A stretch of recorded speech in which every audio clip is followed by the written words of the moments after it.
Welcome back to Tabletop Assault. I'm Ross, and today I'm going to continue my segments on analysing the Necron Codex. Today we're going to cover probably one of my favourite units within the Necron Codex, and one I've used in almost all my battle reports when I use Necrons, and that is the Canoptek Wraiths. An incredibly fast unit that does offer a good bit of combat capabilities and just generally covers a lot of the weaknesses when it comes to sort of the Necron army in general, but just in general offers so much. So how this works, I'm going to have a look at the unit itself within the Codex, have a look at war gear, options available, and special rules.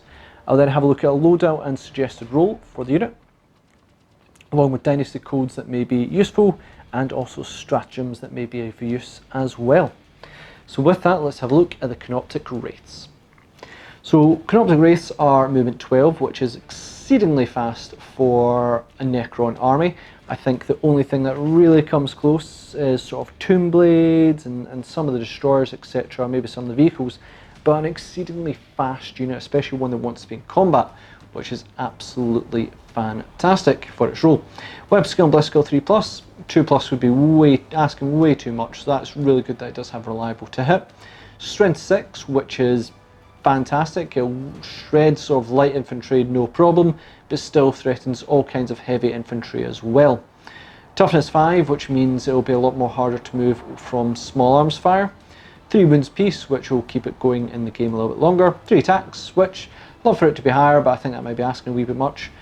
Leadership 10 and a 4+ save, which is all kinds of good. In terms of weapon options, we've got the Particle Caster, transdimensional beamer, vicious claws, and whip coils. And I think you get the vicious claws, and you can choose one of the other weapons as well. And I'll go into them in a bit more detail in a minute. And special abilities, we have Wraith Form. Models in this unit have 3+ invul and can move across models and train as if they were not there.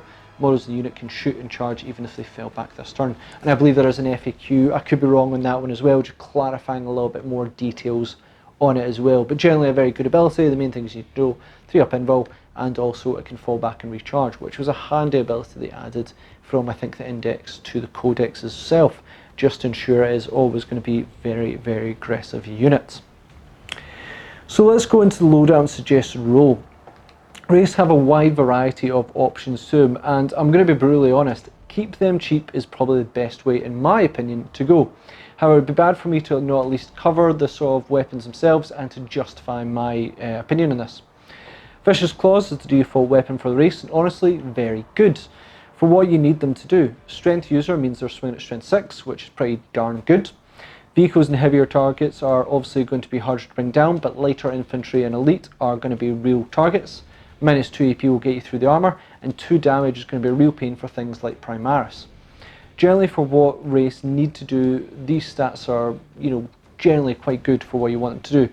Sure, we could ask them to go, up to strength 8. We could ask for everything in the army to go up to strength 8, but I think that would be a little bit too much on this occasion.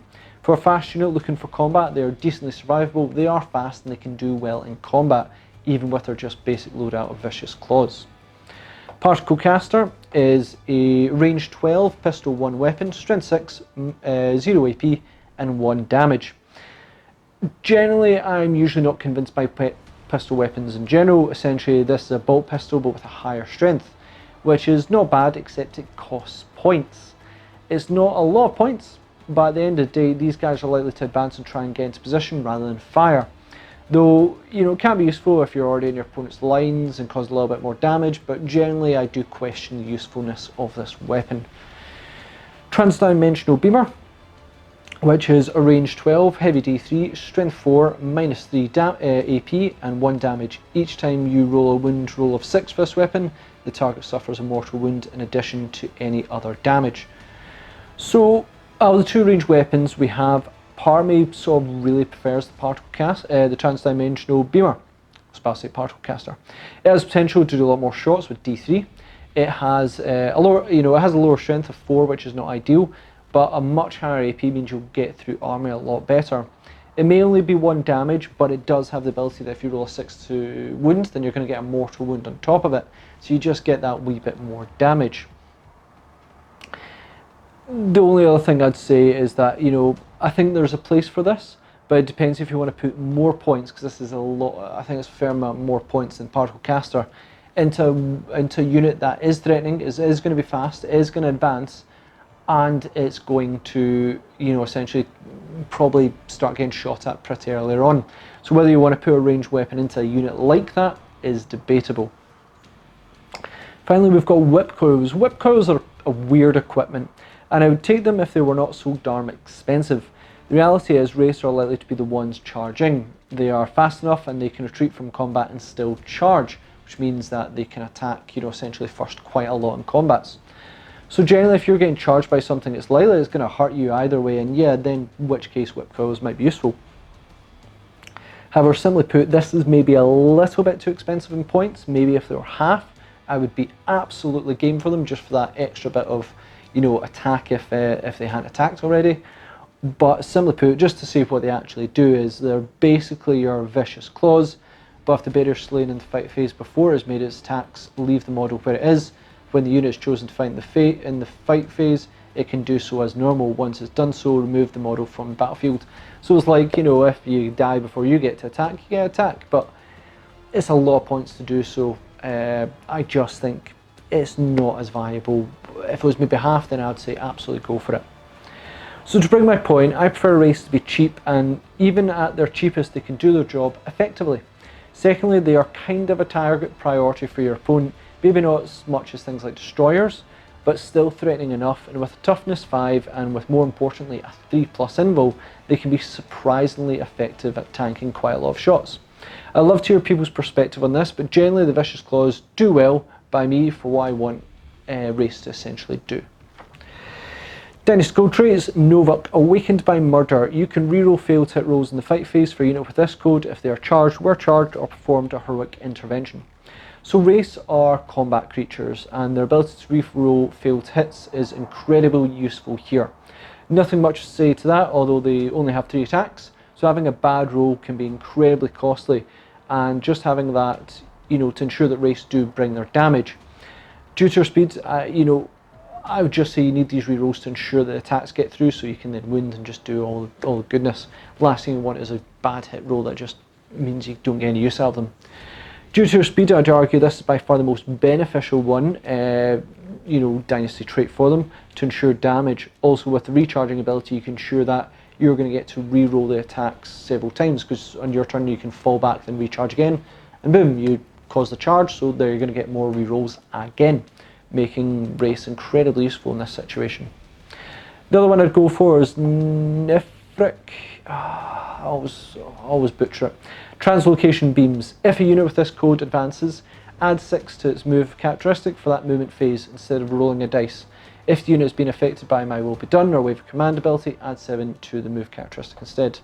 In addition, if a unit with this code advances, it can move across models and terrain as if they were not there. I'm really not a fan of this one, however, you know, in your first turn you are probably going to advance. With Wraiths, it's generally going to happen, you know, to a degree, depending on how your opponent moves as well. They are incredibly fast even without it, and just having that guarantee of 6 is nice, but really, you know, I feel Wraiths are much more suited to have that advance, and then they can potentially, you know, get, you know, having the Novuk just ensures more damage rather than speed. And you may have, you know, great speed and board control, but you always want to make sure the Canoptek Wraiths can charge, which do have stratagem that can help in that one if they advance. But I just feel the reroll to hits is almost a no-brainer. Am I wrong? Let me know. Recommended stratagems. There's got 2 here, the kind of go-to ones for Canoptek creatures, and these are repair subroutines, 2 command points, use a stratagem at the start of your turn before making any reanimation protocol rolls. Select a Canoptek unit from your army that is on the battlefield. That unit gains reanimation protocols ability until the end of the turn. So this is a tricky stratagem, this one. 2 command points is a fair price to pay for an ability that in turn may give you no reward at all. Then again, I've used it before and returned 4 Wraiths back in 1 turn, and along absolutely devastated my opponent. I think it then just, they just went straight for, they were in a protracted combat with Terminators, Thunderhammer Storm Shields, and I was down to my last Wraith. Then I regained the whole unit on 5+s, and it was just devastating. It tore the heart out of that Terminator unit, and then I took a flank, and it was pretty much a huge game there.